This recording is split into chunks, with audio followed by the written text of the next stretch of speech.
Halo pemirsa, senang sekali saya Galuh Praba dapat hadir kembali menyapa Anda tentunya dalam dialog khusus wawasan kebangsaan. Tema kita pada dialog khusus sore hari ini adalah implementasi nilai-nilai kebangsaan yang bersumber dari 4 konsensus dasar bangsa guna meningkatkan kualitas kehidupan bermasyarakat, berbangsa, dan bernegara. Dialog khusus ini pemirsa diselenggarakan atas kerjasama antara Lembaga Ketahanan Nasional Republik Indonesia dan juga TVRI Bali. Perlu kami informasikan bahwa acara ini juga terselenggara dengan protokol kesehatan yang ketat. Seluruh pengisi acara pada program ini telah melakukan tes swab antigen. Jadi kami sudah mengikuti protokol kesehatan yang disarankan oleh pemerintah Indonesia.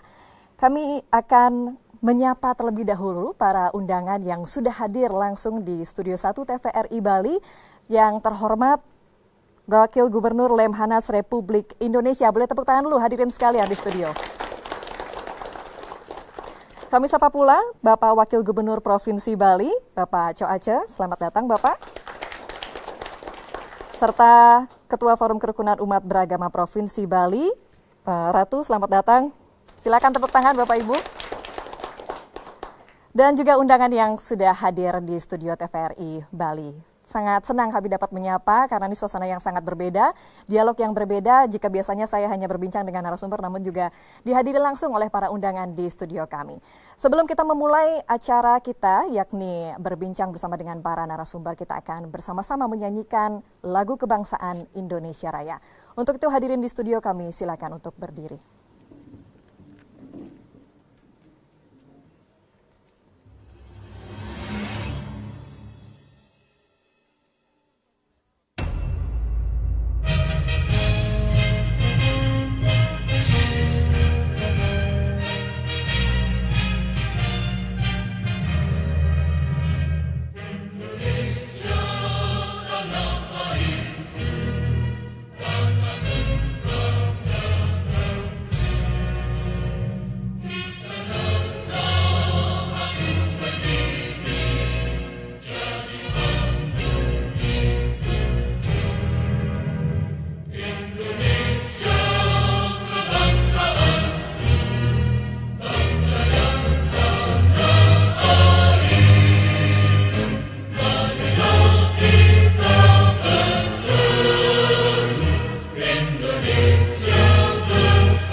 Hadirin disilakan duduk kembali.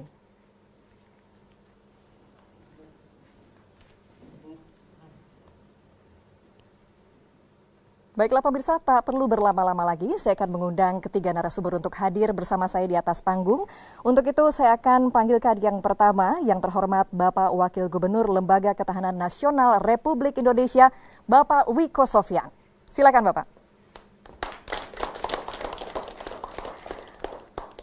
Silakan Bapak boleh menempati kursi di sebelah saya, sambil saya juga membacakan sedikit latar belakang beliau. Pak Wiko ini sendiri lahir di Jakarta 4 April 1964. Beliau mengawali pendidikan militer di Akademi Angkatan Udara pada 1986. Beliau juga pernah menjabat sebagai Wakil Kepala Staf Angkatan Udara pada tahun 2018, serta menjadi Wakil Gubernur Lemhanas 2019 dan PLT Gubernur Lemhanas 2022. Silakan boleh sambil duduk Bapak, santai saja. Kemudian saya juga akan panggil narasumber kedua kita pada sore hari ini. Silakan kami undang ke atas panggung yang terhormat Profesor Cho Oke Sukawati. Tepuk tangan ya hadirin sekalian. Mungkin nama beliau sudah tidak asing ya bagi warga Bali, Co Aceh. Sudah sering dipanggil dengan Co Aceh. Silakan Ratu, boleh sambil duduk, sambil saya juga ceritakan sedikit untuk masyarakat Bali. Mungkin ini bukan sesuatu yang baru. Beliau lahir di Ubud, Gianyar, 23 Agustus 1956, mendapatkan gelar doktor dari Fakultas Sastra Universitas Udayana. Beliau menjadi Bupati Gianyar pada tahun 2008 hingga 2013, dan kini beliau menjabat sebagai Wakil Gubernur Bali sejak tahun 2018. Beliau juga merupakan guru besar bidang kebudayaan dan arsitek dan juga merupakan Ketua PHRI Badan Pimpinan Daerah Provinsi Bali sejak 2005. Suksema sudah datang Bapak. Dan kemudian yang terakhir, silakan naik ke atas panggung, kami undang yang terhormat Ketua Forum Kerukunan Umat Beragama Provinsi Bali, Ide Penglingsir Agung Putra Sukahat. Tepuk tangan ya hadirin. Beliau juga tidak kalah terkenal nih dari Bapak Co Aceh begitu ya, sudah banyak dikenal oleh masyarakat Bali. Beliau adalah Penglingsir Agung Satria Dalam Treh Dewa Sumarta, Ketua Umum Asosiasi FKUB Indonesia, Ketua Forum Kerukunan Umat Beragama Bali, Provinsi Bali, serta juga merupakan Bendesa Agung Majelis Desa Adat Provinsi Bali. Beliau juga sangat aktif nih Bapak Ibu untuk mengisi seminar-seminar sebagai pemerhati politik, hukum, sosial budaya, hingga agama. Sekali lagi boleh tepuk tangan untuk ketiga narasumber hebat yang sudah hadir di studio TVRI Bali. Sekali lagi merupakan kebanggaan ya bagi kita bisa mendengar perbincangan menarik ini mengenai tema kita. Baik, untuk pertanyaan pertama, wah ini sudah seperti ujian ya Pak ya. Saya mungkin langsung tanya Pak Wiko. Kita ingin berbincang mengenai tema ini karena melihat bahwa Indonesia dulu berpegang pada konsensus dasar negara.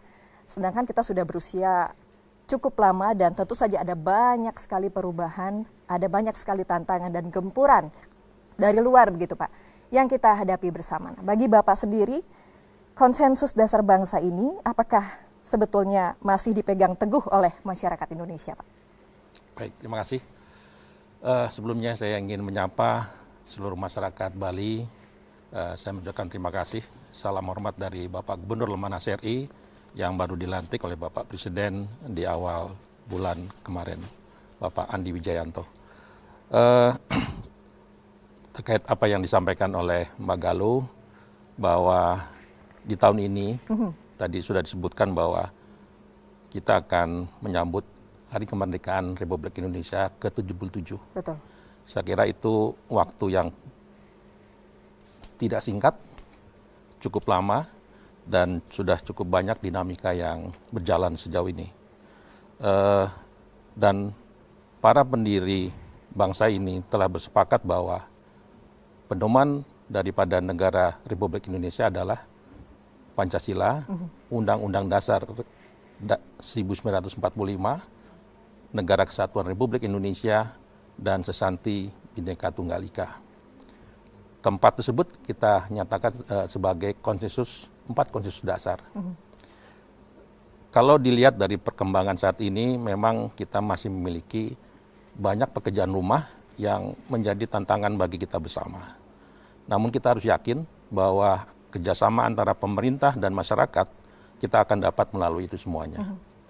Apabila dilihat dari perspektif dari Lemhanas RI, kami masih melihat bahwa komitmen masyarakat Indonesia di dalam berkehidupan berbangsa dan negara itu masih cukup kuat dengan mendasarkan dari 4 konsensus dasar tersebut. Ya. Hal ini dapat terlihat dengan adanya bagaimana respon dari satu masyarakat yang ada di daerah tertentu terhadap saudaranya yang ada di daerah lain cukup tinggi. Baik. Nah, ini menandakan bahwa pelaksanaan kegiatan 4 konsensus dasar itu masih cukup baik. Dan di Lembaga Ketahanan Nasional sendiri kami melihat bagaimana antusias masyarakat yang ingin bergabung dalam beberapa kegiatan-kegiatan yang berkaitan dengan atau yang bertema dengan kegiatan-kegiatan yang memiliki nilai-nilai kebangsaan itu cukup tinggi. Khususnya memang yang diselenggarakan oleh Lemhanas RI. Baik. Oleh karenanya Lemhanas RI akan terus melaksanakan kegiatan-kegiatan program untuk mensosialisasikan tentang nilai-nilai kebangsaan itu sendiri melalui kegiatan-kegiatan, pelatihan-pelatihan, dan juga pembinaan dan pelaksanaan pemantapan nilai-nilai kebangsaan sejauh ini. Itu ya Pak ya, artinya komitmen masyarakat terhadap konsensus dasar negara ini masih cukup tinggi dari pandangan Pak Wiko. Saya mungkin pindah ke Pak Co Aceh, karena kita juga ingin tahu pandangan beliau. Indonesia banyak mengalami perubahan, Pak. Co Aceh sendiri mungkin sudah lebih tahu juga perubahan-perubahan yang kita alami, tantangan yang kita alami. Kemudian bagaimana tanggapan Bapak, Pak, terkait dengan perubahan-perubahan ini dan hubungannya juga dengan konsensus bangsa kita? Ya, terima kasih izin Pak Ratu Sekat izin. Bagi kami, bagi pemerintah Provinsi Bali, saya kira masalah konsensus ini sudah jelas masih sangat relevan. Oleh sebab itu, pemerintah Provinsi Bali sejak awal telah menetapkan visi pembangunan Bali, yaitu Nangun Satkerti Loko Bali, yaitu menjaga kesucian dan keseimbangan alam Bali, skala dan niskala beserta isinya. Di sini sudah tercermin bahwa pemerintah Provinsi Bali memang perlu untuk tetap menjaga jadi empat konsensus tersebut. Nah, visi-visi lah kemudian diturunkan, kemudian dalam bentuk perda-perda sebagai payung hukumnya, ada pergub, dan kemudian diimplementasikan dalam program-program. Sebagaimana kita lihat, kita melakukan ada namanya Bulan Bung Karno. Kita mengadakan perlombaan-perlombaan yang intinya adalah bagaimana penguatan konsensus tersebut bagi masyarakat Bali. Itu ya Pak ya. Tapi kalau Pak Caca melihat kita kan digempur globalisasi. Dunia yang begitu luas ini menjadi begitu sempit dengan teknologi dan informasi. Bahkan ada arus-arus dari barat yang kemudian mengancam juga kebalian kita, keindonesiaan kita begitu. Nah, Bapak sendiri memandang apakah nilai-nilai kebangsaan ini tadi disampaikan masih relevan ya? Bisa disebutkan relevansinya dengan globalisasi saat ini? Apakah tidak khawatir kemudian kita tergerus dengan globalisasi ini, Pak?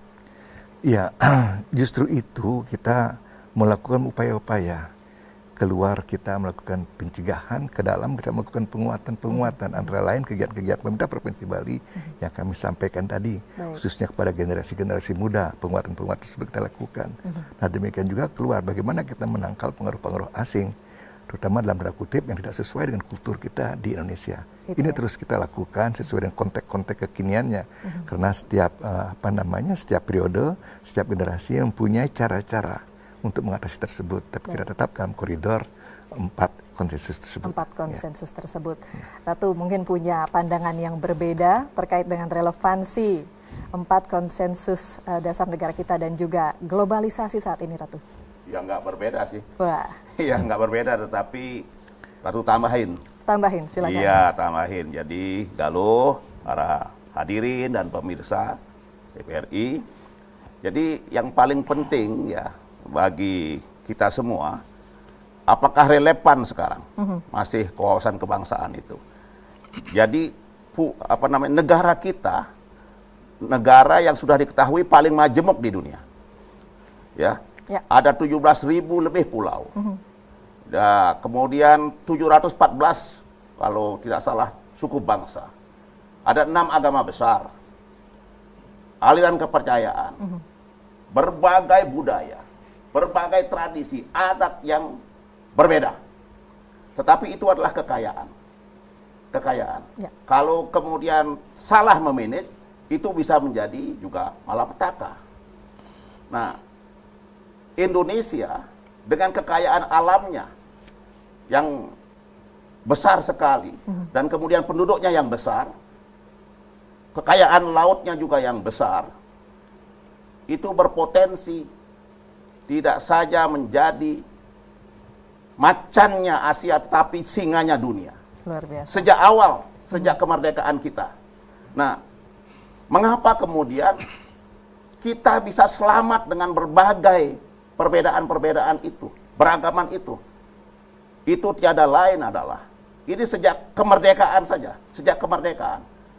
Karena Pancasila, Bhinneka Tunggal Ika, Undang-Undang Dasar 45, dalam rumah besar kita, Negara Kesatuan Republik Indonesia. Baik. Nah, apalagi sekarang zaman globalisasi, persaingan bebas, persaingan antar negara.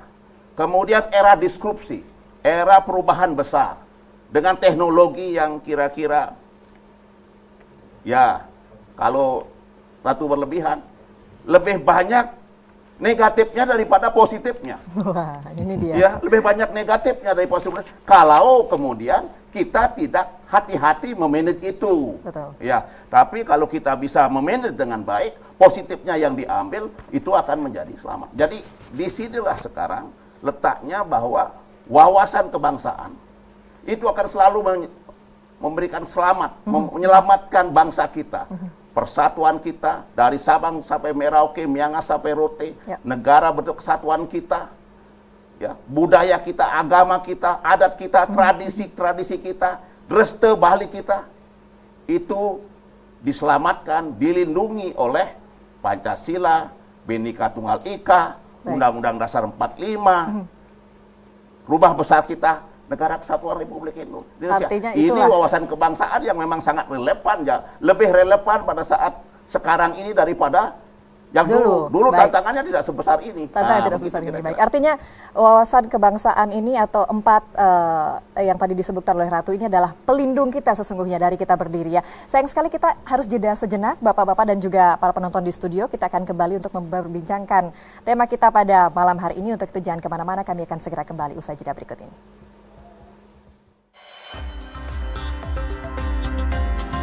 TVRI Bali, media pemersatu bangsa.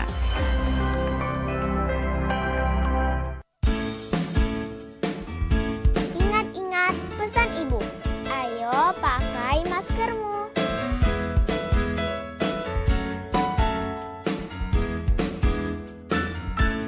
Sebelum dan sesudah bermain, harus rajin cuci tangan.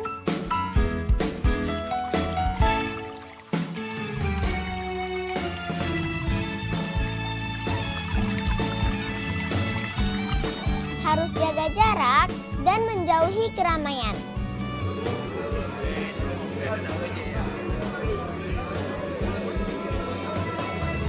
Ayo ingat pesan ibu, untuk aku dan kamu.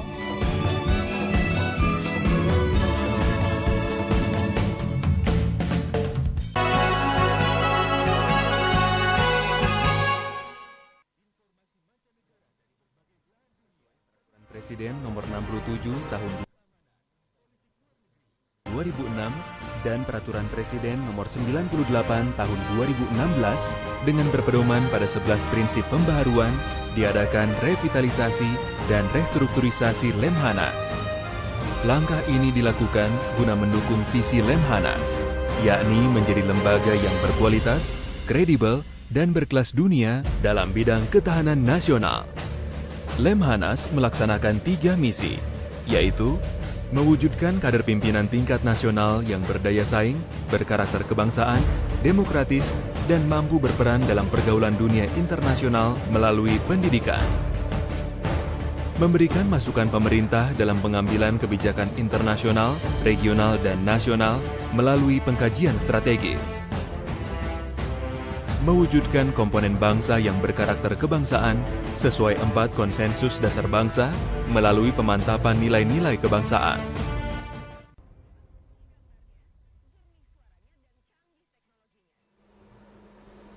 Pemirsa, Anda kembali menyaksikan dialog khusus. Tadi di segmen pertama kami telah berbincang tentang betapa pentingnya konsensus dasar negara ini dalam melindungi Indonesia dari gempuran tantangan, baik itu dari luar ataupun dari dalam Indonesia itu sendiri. Kita akan sambung lagi perbincangan kita. Saya penasaran sebetulnya ke Pak Wiko untuk mengetahui, Pak, kira-kira dari Lemhanas RI dalam mensosialisasikan dan juga memantapkan nilai-nilai kebangsaan kepada seluruh lapisan masyarakat, apa saja program-program yang sudah dilakukan? Ya, terima kasih Mbak Galuh. Sesuai tugas pokoknya Lemhanas itu ada 3 kedeputian. Bahwa ada kedeputian pendidikan, tadi sudah dijelaskan di dalam film tadi bahwa memang Lemhanas itu memiliki tanggung jawab untuk menyelenggarakan pendidikan untuk calon-calon pimpinan nasional nantinya. Lalu ada kedeputian pengkajian. Kedeputian pengkajian ini mengkaji kajian-kajian strategis yang nantinya bisa dijadikan masukan bagi Bapak Presiden khususnya. Dan yang ketiga adalah kedeputian pemantapan nilai-nilai kebangsaan atau sekarang disebut kedeputian kebangsaan. Nah, kedeputian kebangsaan inilah yang memiliki tugas dan tanggung jawab untuk bagaimana mensosialisasikan terhadap nilai-nilai kebangsaan itu sendiri. Di tahun 2021 kemarin, ya kita melihat yang terdekat, bahwa memang program-program yang dilaksanakan oleh Lemhanas ini menyesuaikan dengan kondisi yang sedang tren saat itu. Kita mencoba untuk mengadakan kegiatan-kegiatan pemantapan nilai-nilai kebangsaan dengan suasana kekinian. Kita pada waktu tahun lalu ada satu program yang disebut program Gebyar Wawasan Kebangsaan. Dan program Gebyar Wawasan Kebangsaan ini kita sesuaikan dengan saat itu ada hari peringatan nasional apa. Kemarin ini kita mencoba melaksanakan kegiatan yang berkaitan dengan hari lahirnya Pancasila. Lalu juga kami juga membuat satu kegiatan Gebyar Wawasan Kebangsaan yang berkaitan dengan Hari Sumpah Pemuda. Tujuan daripada pelaksanaan kegiatan ini tentunya adalah bagaimana kita mencoba untuk menyemangati khususnya pemuda untuk dapat berperan dan berkontribusi di dalam mengisi Hari Kemerdekaan ini sendiri. Di samping itu juga tujuannya adalah bagaimana masyarakat dapat memaknai daripada nilai-nilai kebangsaan itu sendiri, memahami, dan yang terpenting adalah bagaimana dapat mengimplementasikan. Karena kita tahu saat ini dalam hal mengimplementasikan, mungkin masyarakat kita ini masih lemah. Kita memiliki banyak aturan-aturan, hal-hal yang sudah mungkin direncanakan oleh suatu lembaga atau instansi terkait. Namun dalam mengimplementasikan ini sangat sulit. Nah, kita harapkan di samping memaknai dan memahami, masyarakat Indonesia dapat menjalankan apa itu nilai-nilai kebangsaan itu sendiri. Ya, betul sekali. Jadi memang ada banyak program yang sudah dibuat oleh Lemhanas. Saya tertarik karena ada unsur kekinian begitu yang disebut oleh Pak Wiko tadi. Berarti ini sasarannya generasi muda, Pak. Ya, apakah generasi muda kita agak bandel atau seperti apa nih pandangan dari Lemhanas sendiri? Agak kurang atau seperti apa sih, Pak? Iya, saya kira untuk bisa menuju satu kondisi masyarakat yang kita inginkan ke depan, kuncinya adalah di para pemuda. Malahan kami mencoba untuk melaksanakan kegiatan memberikan makna daripada nilai-nilai kebangsaan itu dari masa-masanya dalam kandungan. Dari kandungan? Artinya ya tentu ini pemuda juga. Untuk memahami bagaimana untuk bisa menyiapkan dirinya terhadap janin yang ada di dalamnya. Bertanggung jawab ya. Kita mencoba untuk mensosialisasikan seperti itu, harapannya lahirnya bayi tersebut nanti benar-benar akan mengarah seperti apa yang kita inginkan. Baik. Sampai sejauh itu kita mencoba untuk menyiapkannya. Artinya konsensus dasar negara ini bukan hanya perihal menjaga diri dari luar, tapi juga bertanggung jawab terhadap kehidupan kita sendiri agar bangsa dan negara tumbuh maju dan berkembang, begitu ya Pak Wiko ya. Baik, saya ingin tanya juga pendapat Pak Coace, Pak Wagub Provinsi Bali untuk lihat bagaimana di Provinsi Bali sendiri Pak Coace program-program yang dibuat dan juga dijalankan terkait dengan kemudian sosialisasi pemantapan nilai-nilai kebangsaan juga kepada masyarakat di Bali. Adakah program-program khusus atau spesial di Bali ini sendiri? Ya, sebenarnya sebagaimana saya sampaikan tadi sejak awal, pemerintah Provinsi Bali sudah melihat bahwa kebudayaan Bali yang merupakan salah satu dari taman di Nusantara ini tidak dalam keadaan aman-aman saja gitu.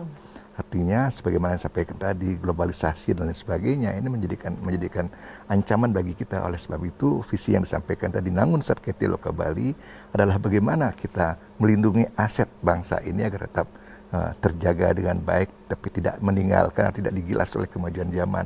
Ini kan ada dinamika. Kalau kita bicara tentang budaya, kita bicara tentang dinamika kehidupan masyarakat. Nah, oleh sebab itulah kemudian diturunkan dalam bentuk perda-perda, pergub dan sebagainya sebagai jawaban atas tantangan-tantangan tersebut. Antara lain ada perda tentang desa adat, ya, perda tentang penguatan kebudayaan, kemudian ada beberapa pergub, termasuk hal-hal sampai berpakaian pun kita siapkan diatur dalam pergub nomor 79 tentang penggunaan busana Bali, tentang aksara, bahasa, sastra Bali pun diatur dalam pergub. Tujuannya apa? untuk penguatan-penguatan tersebut sehingga anak-anak kita, adik-adik kita ini masih bisa merasakan hidup di taman yang namanya Pulau Dewata ini. Luar biasa ya, jadi memang sudah dibuat sedemikian rupa, benar sekali. Memang sudah banyak perda yang pro terhadap budaya-budaya Bali. Saya mau ketahui juga tanggapan dari Ratu sendiri terkait program-program yang sudah dicanangkan baik oleh pemerintah pusat maupun Provinsi Bali. Ratu, mungkin apakah ini sudah sesuai atau mungkin ada yang perlu ditambahkan lagi? Iya, itu sudah sesuai ya. Dari Lemhanas misalnya, tadi pengkajian sudah, sosialisasi, pelatihan, ya membumikan ya nilai-nilai wawasan kebangsaan itu. Ya begitulah kira-kira. Nah, tetapi ada tetapinya. Ya, saya tambahkan sedikit. Seluruh institusi negara, seluruh segenap komponen bangsa, terutama yang tua-tua, yang sudah dewasa-dewasa, yang dulu sudah mendapat pendidikan kursus Pancasila, wawasan kebangsaan lebih itu supaya memberi contoh, sudah. Tetapi menjadi contoh bagaimana implementasi wawasan kebangsaan itu yaitu saya kira sudah memadai itu dari Lemhanas. Ya cuma memang perlu dimantapkan terus dan ditingkatkan karena ancaman-ancaman ini akan terus meningkat. Nah, kemudian untuk Pemda Bali sudah dijelaskan oleh Pak Wagub, Pak Cok Aceh, yaitu membangun Bali ini sama dengan membangun Indonesia.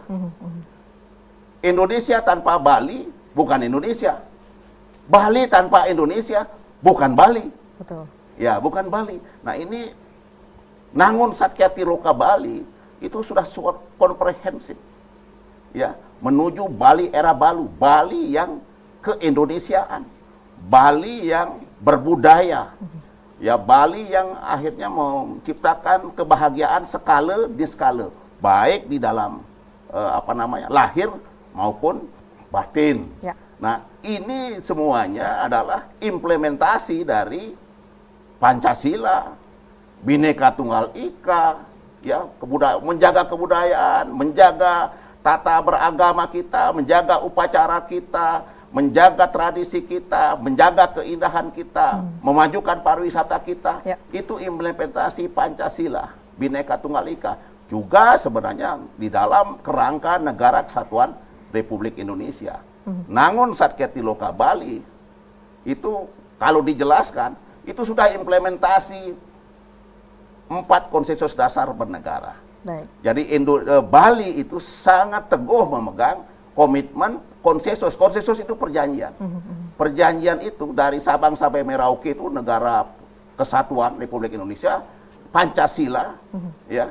Kemudian Bhinneka Tunggal Ika, Undang-Undang Dasar 45 itu, makanya menjadi harga mati di dalam NKRI. Karena itu perjanjian. Perjanjian, oleh karena itu harus dipertahankan. Bali dengan Nangun Sakyati Loka Bali, ya itu sudah merupakan implementasi itu semuanya itu. Pancasilanya, ketuhanannya ada sudah di situ, terkandung semuanya. Begitu kira-kira. Luar biasa. Artinya peraturan sudah sedemikian rupa dibuat baik oleh pemerintah pusat dan juga pemerintah Provinsi Bali. Tapi tetap saja peraturan-peraturan tersebut harus dilaksanakan dan juga agar menjadi karakter. Nah, ini dia yang sulit nih biasanya. Untuk menjadikan ini karakter akan muncul tantangan-tantangan baru. Kita akan jawab nanti di segmen selanjutnya. Jangan kemana-mana, kami akan segera kembali usai jeda berikut ini. TVRI Bali, media pemersatu bangsa. Virus corona atau COVID-19 menjadi pandemi yang sudah menelan banyak korban hampir di seluruh dunia. Kenali gejala klinisnya jika terpapar virus ini. Demam, suhu tubuh di atas 37 derajat Celcius, batuk kering, letih, lesu, serta nyeri di persendian, gangguan pernafasan, serta sakit pada tenggorokan.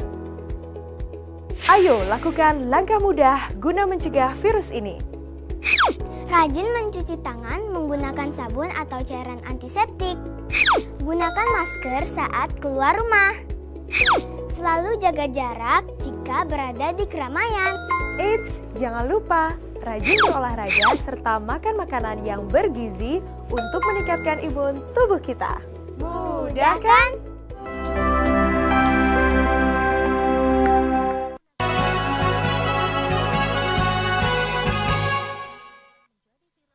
Hanas RI melalui Deputi Bidang Pemantapan Nilai-Nilai Kebangsaan berusaha mewujudkan komponen bangsa yang berkarakter kebangsaan sesuai 4 konsensus dasar bangsa. Beberapa bentuk program yang dilakukan antara lain pemantapan nilai-nilai kebangsaan, training of trainer, dan dialog kebangsaan demi menjangkau berbagai lapisan masyarakat. Deputi Bidang Pemantapan Nilai-Nilai Kebangsaan juga bekerja sama dengan instansi atau lembaga non-pemerintah untuk menyelenggarakan pemantapan nilai-nilai kebangsaan. Hal ini membuka kesempatan yang besar bagi semua kalangan yang ingin mendalami konsep Pancasila, Undang-Undang Dasar Negara Republik Indonesia tahun 1945, Bhinneka Tunggal Ika, dan Negara Kesatuan Republik Indonesia.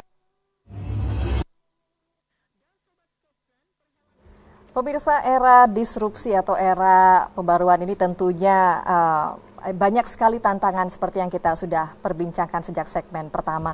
Saya ingin tanya ke Pak Wiko. Pak Wiko, tadi peraturan sudah sedemikian rupa dibuat, kemudian juga program sudah sedemikian rupa direncanakan. Tapi kadang-kadang implementasi di masyarakat ini banyak sekali kendalanya, banyak sekali tantangannya. Bagaimana kemudian mengubah peraturan-peraturan dan program ini menjadi karakter?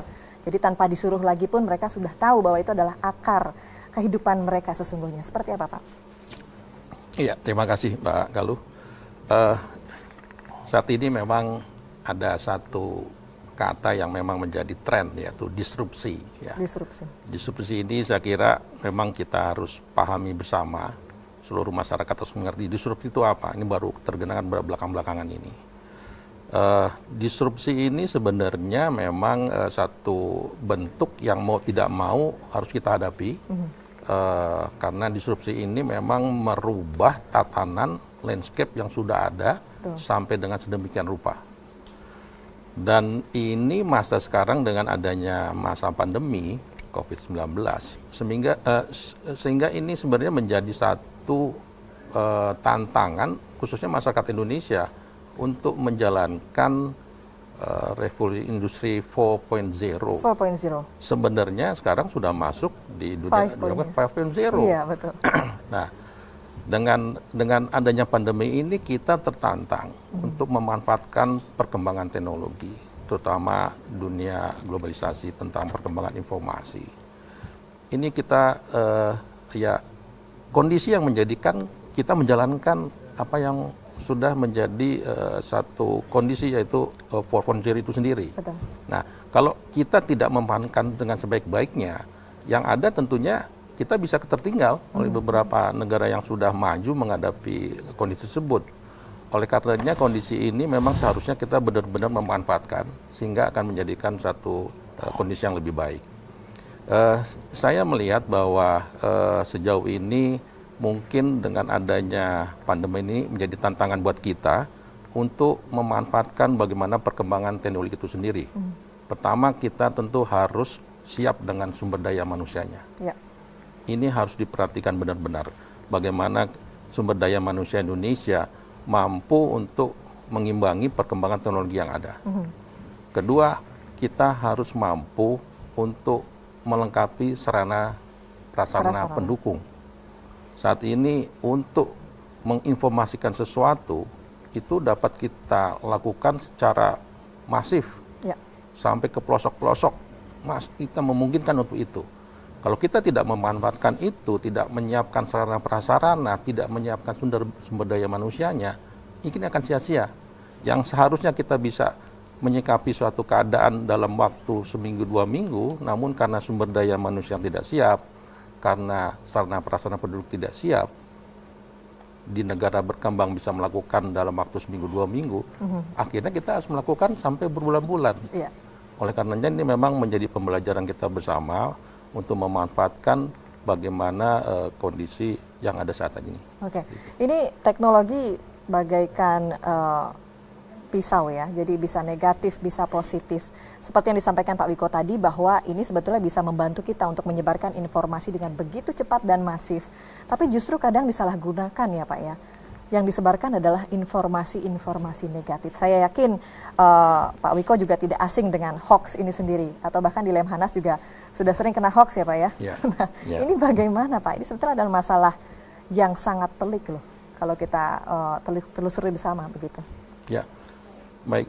Jadi hoax ini kalau menurut saya adalah salah satu bagian daripada era keterbukaan. Semua orang bebas berbicara. Ya, kita harus siap untuk itu. Dan ya itu bisa salah bisa benar karena keterbukaan itu orang bisa berbicara. Nah ini memang perlu kesiapan daripada masyarakat kita menghadapi hoax itu sendiri. Karena bagi masyarakat yang tidak paham berita itu benar apa tidak, ini dapat dimanfaatkan oleh kelompok-kelompok tertentu untuk memecah belah, malahan akan menjadi suatu permusuhan.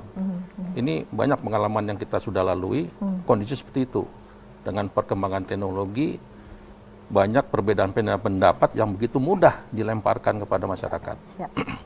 Nah, oleh karena itu, kesiapan untuk menghadapi perkembangan bagaimana hoax belakangan ini, saya melihat adanya 3 pendekatan yang baik yang mungkin perlu kita menjadikan acuan, yaitu pendekatan lembaga, di mana lembaga mencoba untuk mensosialisasikan tentang bagaimana mengerem perkembangan hoax itu sendiri. Lalu pendekatan teknologi. Pendekatan teknologi ini setahu saya ada aplikasi-aplikasi yang untuk mengecek apakah berita ini benar apa tidak. Betul. Di samping itu masyarakat juga diharapkan menerima sesuatu berita harus diulang dulu, dicek, diperbandingkan apakah berita itu benar apa tidak. Lalu yang ketiga pendekatan literasi. Baik. Pendekatan literasi ini bagaimana kita mendukung, mensosialisasikan tentang perkembangan hoax dari masyarakat umum sampai dengan ke lembaga pendidikan, sehingga kita semua siap untuk menghadapi tentang perkembangan hoax itu sendiri. Era keterbukaan informasi itu sendiri harus dihadapi dengan kesiapan SDM juga ya Pak ya. Baik, sebenarnya saya ingin juga tanya pendapat Pak Coace dan juga Ratu begitu terkait dengan hoax ini, karena sepertinya sudah tidak sabar mengeluarkan opininya masing-masing. Namun sayang kita harus jeda dulu. Bapak-bapak, sekali lagi kami akan jeda iklan, jangan kemana-mana. Kami akan segera kembali untuk membahas soal hoax itu sendiri.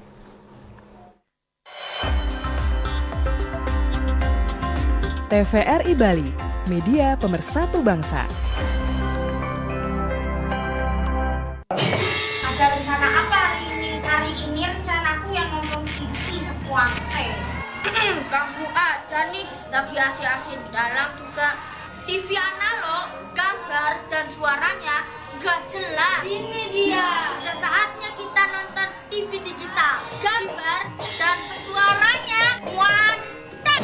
Pilihan programnya juga banyak loh. TV digital emang canggih kan? TV digital dari Kominfo. Dipersembahkan oleh Kominfo dan TVRI.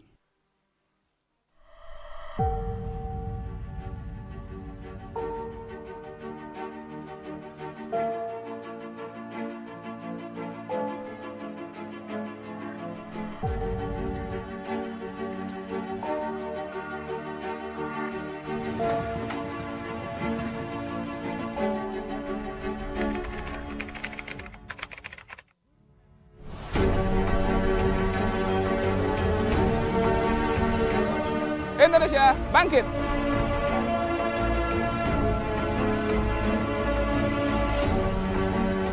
Ekonomi bangkit.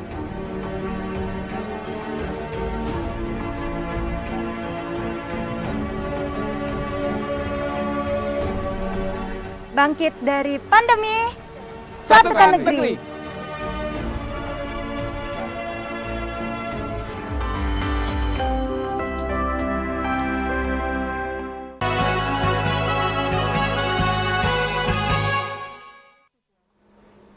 Pemirsa, segera kita sambung perbincangan kita. Tadi sempat terputus terkait dengan informasi negatif yang bisa kita sebut hoax ya, informasi palsu begitu. Saya ke Coace, Pak Coace mungkin bisa diinformasikan juga bagaimana tanggapan Bapak, Pak Wagub Provinsi Bali begitu memandang hoax ini sendiri. Ya, teknologi sebagai bagian ilmu pengetahuan. Ini kan kalau dimanfaatkan secara baik, ini bagaikan pisau bermata dua, dia akan menghasilkan hal-hal yang baik. Tapi bila digunakan untuk kejahatan, dia akan menjadi sangat jahat sekali. Makin pintar orang menguasai, tapi penggunaannya untuk kejahatan, maka kejahatannya akan makin dahsyat gitu ya. Jadi oleh sebab itu, saya melihat dari dua sisi. Baiknya dulu, sangat dibantu pemerintah Provinsi Bali dengan adanya teknologi, media sosial dan lain sebagainya. Bahkan pemerintah target pertama, program pertamanya adalah memasang wifi di seluruh desa adat seluruh Bali. 1493 desa adat diberi pasang, belum jelas umum lagi. Kenapa? Karena pemerintah memandang teknologi ini tidak sebuah keniscayaan, tidak bisa dihindari. Ya. Nah, tapi di sisi lain, teknologi ini juga tidak dimanfaatkan dengan baik, dia akan menjadi bumerang, akan bisa juga merusak. Ini sering kita dengar, sebaik-baiknya berita tersebut, ada saja pihak-pihak lain yang akhirnya menyeret atau memberikan keterbalikan fakta gitu ya. Memang berbeda kalau media sosial, kalau kita bandingkan dengan era-era kita sebelumnya, media elektronik, TV atau apalagi media cetak, kesempatan masyarakat untuk menanggapi satu pemberitaan itu kan cukup panjang, apalagi di media-media cetak. Paling hanya di pojok berita, itu pun masih ada di pikiran pembaca. Sangat susah sekali dulu kita akan menyampaikan kebebasan kita berbicara. Sekarang dengan media sosial, begitu kita baca di handphone kita langsung bisa berikan tanggapan-tanggapan. Nah, oleh sebab itu, apa yang harus kita lakukan pemerintah dalam hal ini? Yang pertama adalah memberikan pemberitaan yang berimbang, berita yang benar tentang apa yang menjadi isu-isu penting dalam masyarakat. Kita berikan berita yang benar, yang berimbang tentunya. Artinya kalau kita malas bicara, akhirnya pasti masyarakat juga tidak akan tahu apa yang benar tersebut. Gitu. Yang kedua adalah berperilaku yang benar. Jadi kita punya program yang benar dan kita memang lakukan dengan benar. Ya, kalau kita tidak lakukan dengan benar, hanya program benar lagi jadi sasaran hoax lagi, dibully lagi. Nah, apalagi kemudian yang terakhir hasilnya tidak benar, lebih dibully lagi. Jadi kita menginformasikan yang benar, kemudian berlaku yang benar, dan yang terakhir tunjukkan dengan hasil yang benar. Ya, kalaupun ada hoax, ya itulah bagian daripada penyemangat kita untuk bekerja lebih semangat lagi. Luar biasa. Baik, saya pindah ke Ratu. Sedikit tanggapan tentang hoax dan juga saya menyambung. Artinya kalau kita simpulkan ini keterbukaan informasi ini sebetulnya juga bisa menjadi ancaman ataupun juga sebetulnya adalah nilai positif begitu ya. Tapi kalau kita lihat keterbukaan informasi hubungannya juga dengan generasi muda milenial kita. Kalau kita lihat sekarang lebih sering pegang gadget, jarang bersosialisasi. Ini mungkin yang di rumah tersinggung ya nih. Ada yang nggak seperti itu. Saya bilang beberapa ya, tidak semuanya. Jadi ada yang seperti itu Pak, individualis kalau bisa kita sebut. Tanggapan Ratu sendiri? Ya perlu selalu untuk para pemuda, para milenial ya, di dalam era disrupsi ini, ya globalisasi ini, ya perlu penyadaran, perlu pelatihan, terutama penyadaran bahwa Indonesia yang besar ini, yang kaya raya ini, tetapi yang sangat majemuk ini, ya sebenarnya mempunyai ancaman seperti tadi Galuh sampaikan dan kita semuanya tahu, ancaman dari luar dan dari dalam. Ancaman dari luar itu terkait dengan globalisasi juga, persaingan antar negara. Ya, sebenarnya sudah merupakan dalil bahwa tidak ada satu negara pun di dunia ini yang suka negara lain lebih kuat dari dirinya. Itu dalil itu. Ya. Indonesia juga tidak suka dengan negara tetangga kita yang jauh lebih kuat dari negara kita. Nah, Indonesia ini kalau dibiarkan bersatu, rukun, ya, damai, dan manajemennya sangat bagus, maka akan tidak pelak lagi, tidak saja menjadi macannya Asia, tetapi singanya dunia. Ini harus dicegah oleh kekuatan-kekuatan asing.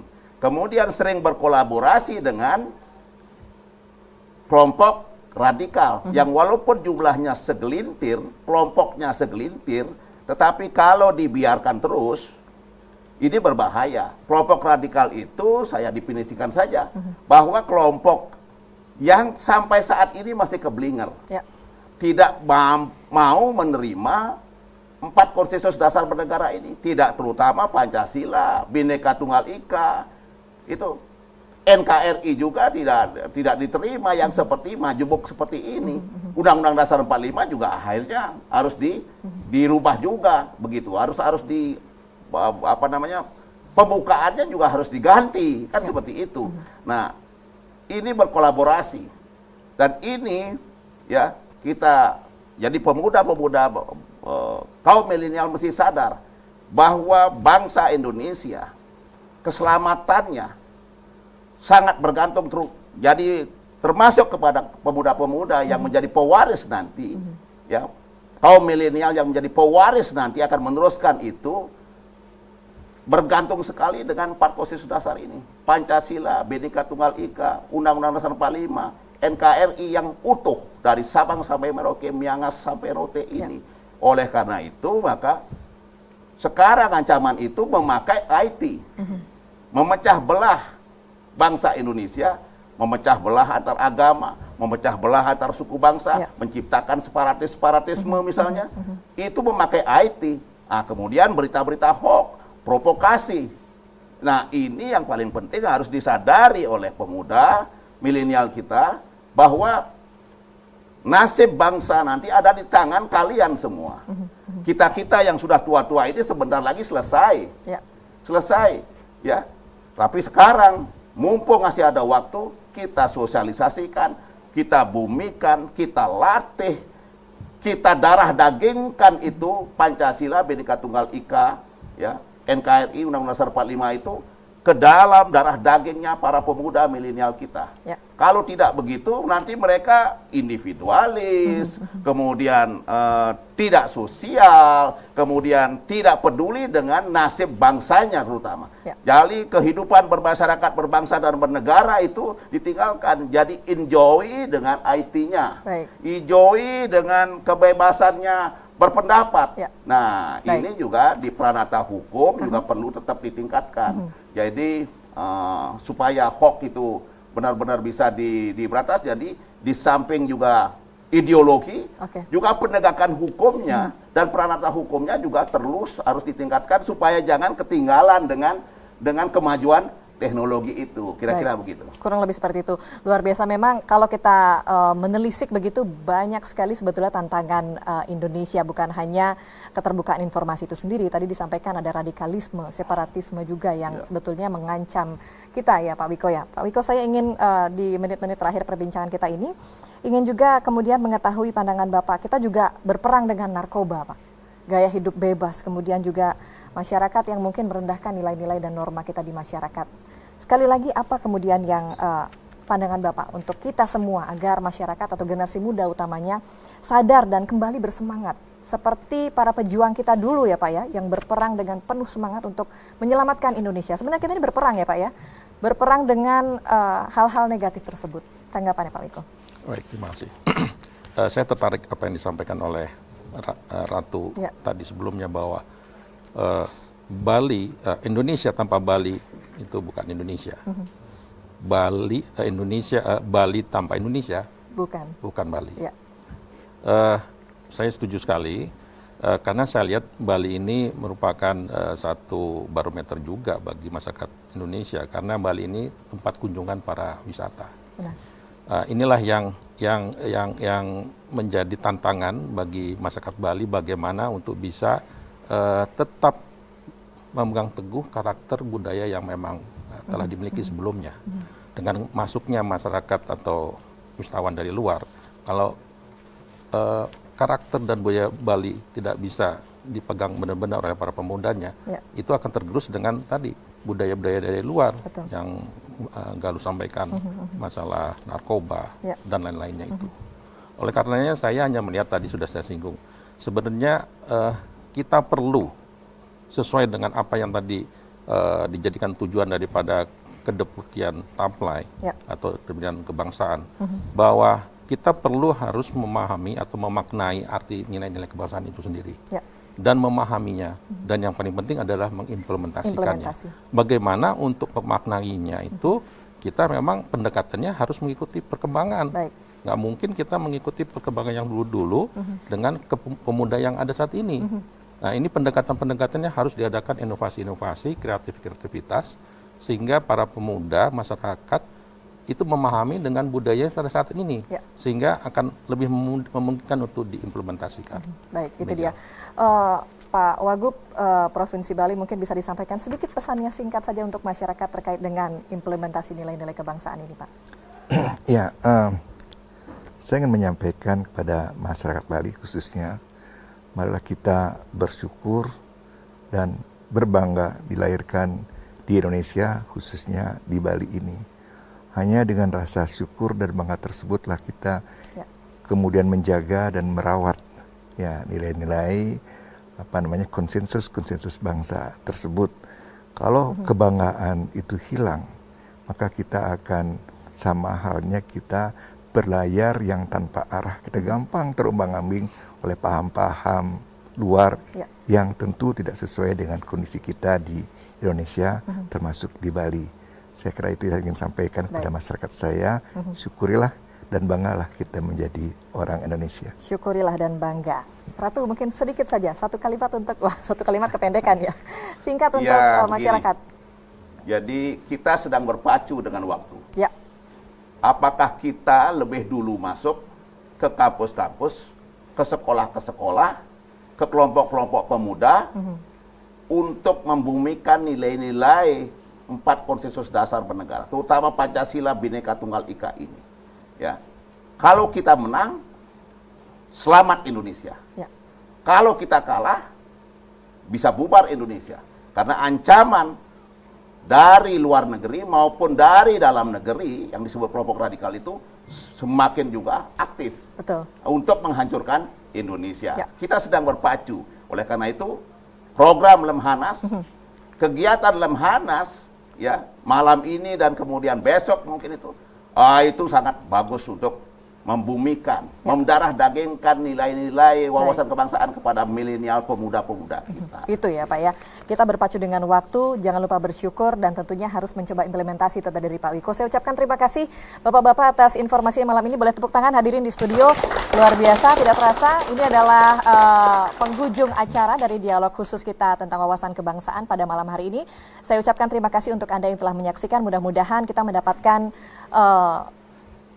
opini baru bahwa memang betul untuk melindungi Indonesia ini kita harus berpegang teguh pada nilai-nilai negara kita. Dan tentu saja sekali lagi berpacu dengan waktu dan seluruh lapisan masyarakat harus mencoba untuk mengimplementasikan nilai-nilai tersebut dalam kehidupan kesehariannya. Akhir kata saya Galuh Prabah dan seluruh kru pamit. Sampai jumpa dalam program-program kita berikutnya. Terima kasih Bapak, sukses semua banget. Silakan boleh sambil